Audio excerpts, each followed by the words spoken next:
Ram is going. Here in the sentence, it is sure that who is going, that is, Ram is going.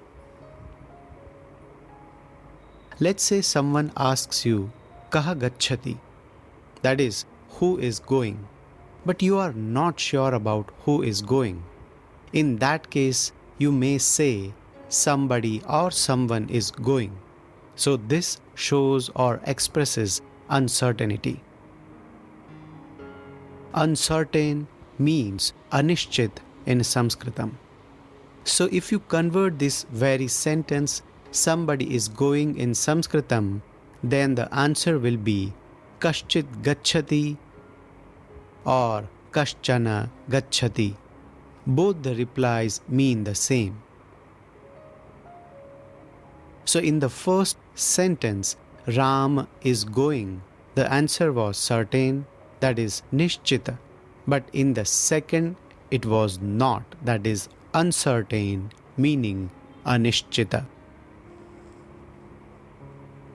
So there are two suffixes, that is pratyaya, chit and chana, which help to convert any kim roop to express uncertainty, that is anishchitata.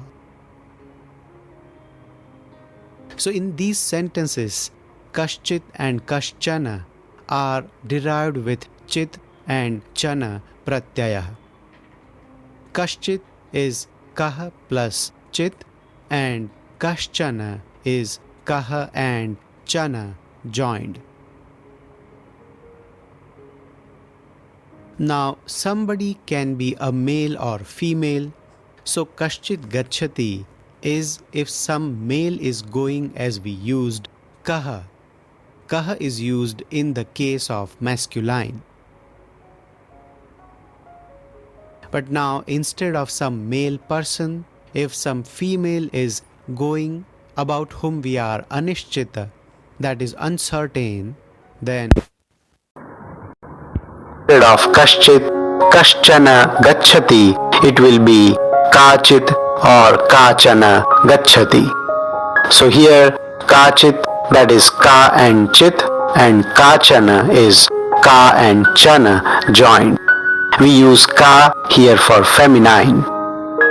These were the examples of masculine and feminine genders.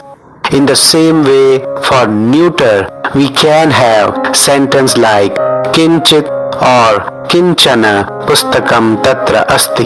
That is, a book is there, but we are not sure which book is that.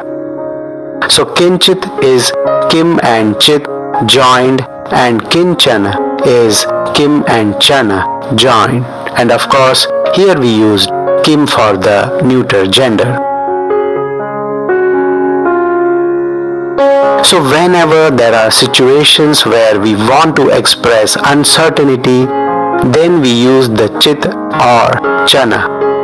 Chit and chana both mean exactly the same. So either of them can be used during the conversation. All the examples we discussed were in singular forms. Let us look at a few dual and plural examples as well for all genders. If I want to say some boys were going or some girls were going, so in case of dual, it will be kauchit or kauchana balakau gacchataha for masculine, and for feminine it will be kechit or kechana balike gacchataha respectively. Similarly, for neuter, if we have a sentence, some letters are here, but there are two letters and we are not sure, then it will be kechit or kechana patre atra staha. Do not get confused, as feminine and neuter sentences have the same forms. It is just that their dual forms are similar.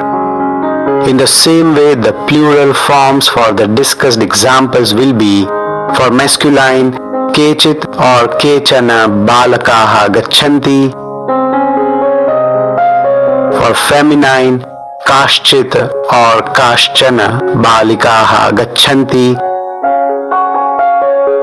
And for neuter, it will be kanichit or kanichana patrani atra santi. So this is how chit and chana have different forms according to gender and numbers, that is singular, dual or plural.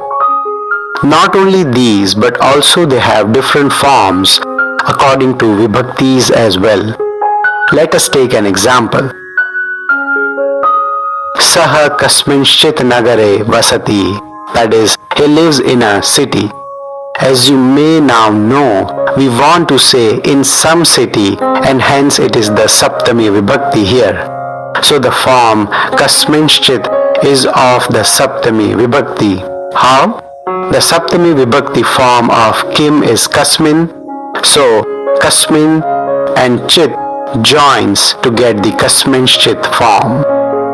Instead of nagaram, if we take nagari, which is a feminine form of nagaram, then the sentence will be saha kasyanchit nagaryam vasati. So as we change the gender, the form changed from kasminchit to kasyanchit. Kasyanchit is a combination of kasyam and chit. This was the Saptami Vibhakti example. Now if the sentence was, I am telling to some boy, then the Sanskritam will be aham kanchit balakam vadami or aham kanchana balakam vadami, because the Dvitiya Vibhakti form is kam, and kam plus chit or chana makes kanchit or kanchana. In the same way, I am walking with some girl, then aham kayachit balikaya saha chalami. So here we used the Tritiya Vibhakti by using kayachit balikaya. Kaya is the Tritiya Vibhakti feminine form. So kaya joining with chit gives us the form kayachit. One important point to remind you is that except for the Prathama and Dvitiya Vibhakti forms, all the forms of masculine and neuter gender are the same, and that applies to kaha and kim as well. So if it is harsh is going with some boy, we say harshaha kenachit or kenachana balakena saha gacchati. And if it is harsha is going with some friend, then we say harshaha kenachit or kenachana mitrena saha gacchati. So the forms kenachit and kenachana will be the same, but the object or person it is applied to can spot the difference easily.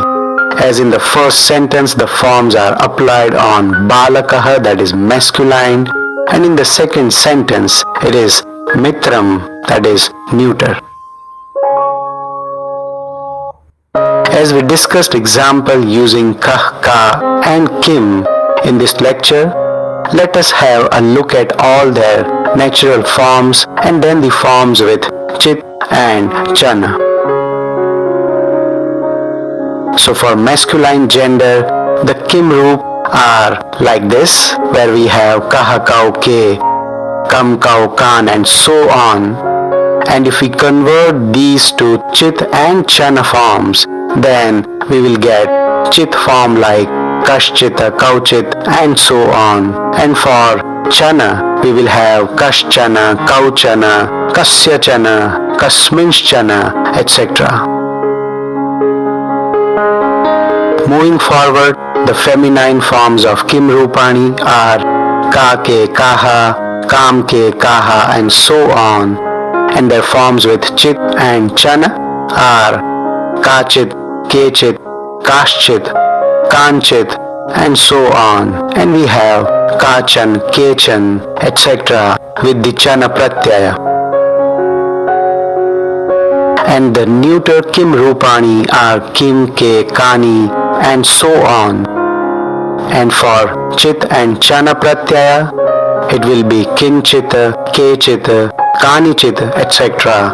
And for chana, it will be kinchana, kechana, keshanchana, keshuchana, etc. So this way chit and chana are used with all the kim rupani. They can also be used with other prashnavachakaha like kutra, kada, kati, kutah, katham, etc., which we will learn in detail as we proceed in this section.